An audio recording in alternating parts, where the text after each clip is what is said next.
तो आज हम लोग देखेंगे क्या है आपके महिला परीक्षक के 5वां यूनिट है स्वर और व्यंजन ना। 2 यूनिट बीच का छूटा हुआ है, उसको देखेंगे क्योंकि वो क्या है उसमें ज़्यादा आपके थ्योरिकल पोर्शन नहीं है, उसमें सीधा उदाहरण देखेंगे। तो आज देखते हैं स्वर के बारे में, फिर अगले वीडियो में देखेंगे व्यंजन के बारे में। और पिछला 2 वीडियो बन चुका है ना, अगर आपने नहीं देखा है तो पिछला 2 वीडियो जाके जरूर देखिए। इसमें देख रहे हैं हम लोग स्वर। तो सबसे पहले जो क्वेश्चन बनता है, एक एक लाइन इसमें लिखा हुआ है जो फॉर्मेट में क्वेश्चन पूछा है अभी तक। परिभाषा को लेकर पूछता है, तो परिभाषा जो है उच्चारण के संदर्भ में याद करना है आपको। बिना अवरोध के होता है, यानी इसमें अवरोध नहीं आता ना। आप लोग बोलना स्वर को आ ई, ठीक, उ ए ऐ ओ औ, तो इसमें क्या है अवरोध नहीं आता, बिना अवरोध के होता है। आप लोग बोल के देखिए एक बार।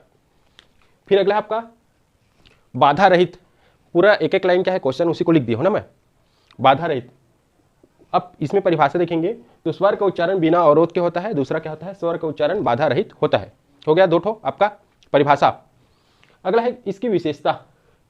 विशेषता देखते हैं, तो विशेषता में याद रखना आपको उच्चारण में क्या आती है, किसी भी प्रकार की दूसरे स्वर की आवश्यकता नहीं ली जाती। मतलब उच्चारण क्या होता है स्वतंत्र रूप से होता है। जैसे कि अगर आप कोई व्यंजन या विसर्ग का उच्चारण करते हो तो उसमें क्या है दूसरे शब्द या दूसरे वर्ण यानी कि स्वर की आवश्यकता होती है, लेकिन इसमें क्या है कोई दूसरे स्वर की आवश्यकता नहीं होती है। ये इसकी विशेषता है। दूसरा विशेषता क्या है आपको याद रखना है, स्वर का ये जो है स्वतंत्र होता है। क्या जी, स्वतंत्र, इंडिपेंडेंट, ठीक। और जो व्यंजन होता है सेम वो क्या होता है परतंत्र होता है, ठीक, डिपेंडेंट होता है। किस पर, तो स्वर पर। लेकिन स्वर क्या होता है इंडिपेंडेंट, वो किसी पर डिपेंड नहीं करता। अब बात आती है 11। क्या है ये, संख्या है। बार बार पूछ चुका है क्वेश्चन को, स्वर की संख्या कितनी होती है, तो आपको याद रखना है 11, मतलब 11। कई बुकों में 13 मिलेगा, उसको एक लाइन से काट देना, ठीक।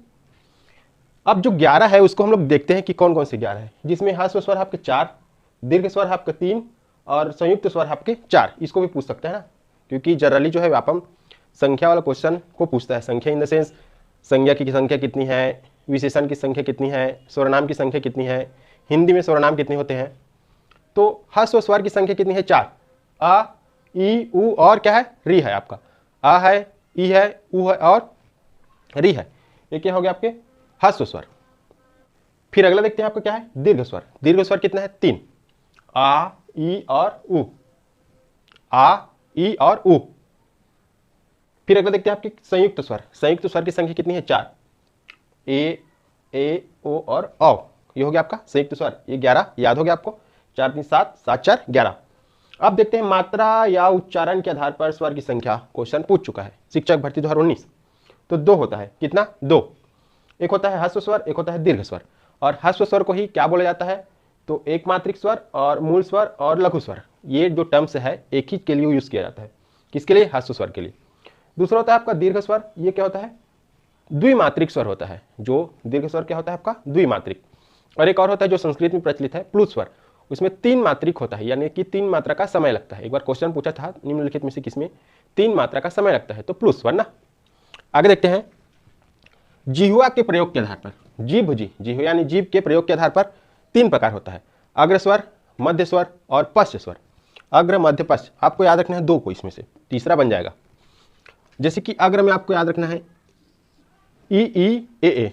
इमली का बूटा वाला पढ़े हो ना आप लोग, तो ई और ए। बीच में आपको रखना है आ को। किसको, आ को। बाकी जो बचागा उसको डाल देना है आपको पश्च स्वर में। हो गया। अब कौवे या अलिजीवा के प्रयोग के आधार पर एक बार क्वेश्चन पूछा था कितने प्रकार होते हैं, तो याद रखना 2 प्रकार होते हैं। कितने, 2। सेम उसी प्रकार यह है कौवे की स्थिति के आधार पर या कौवे के प्रयोग के आधार पर स्वर के कितने भेद होते हैं 2, और सेम व्यंजन के कितने भेद होते हैं, तो भी 2 होते हैं, निरुनासिक और अनुनासिक। हो गया। अब अयोगवाह एक अलग चीज है, इसको याद रख रहे हैं। अंगा और आह को अयोगवाह कहा जाता है। कुछ जो 3 शब्द है उसको मैं बता रहा हूँ, क्योंकि आगे कल से हम व्यंजन देखेंगे। तो अनुनासिक, अनुनासिक यानी क्या होता है आपका चंद्र बिंदु।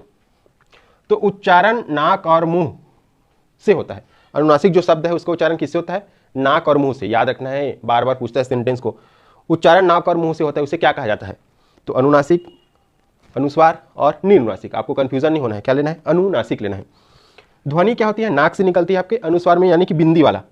हाँ, उदाहरण इसमें क्या है, गांव है, दांत है, आंगन है। सीधा सीधा इसको पूछा है, दांत, आंगन, गांव क्या है, तो आपको लेना है अनुनासिक।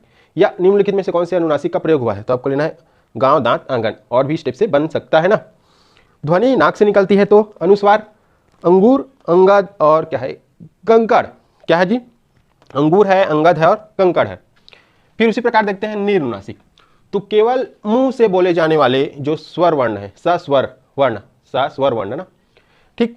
जैसे कि उदाहरण याद रखना है सीधा इसमें, इधर उधर आप अपना घर, इधर उधर आप अपना घर, ये क्या है आपके नीरनुनासिक। कल देखिए हम लोग व्यंजन, एक बार इसका आप लोग स्क्रीनशॉट ले लीजिए।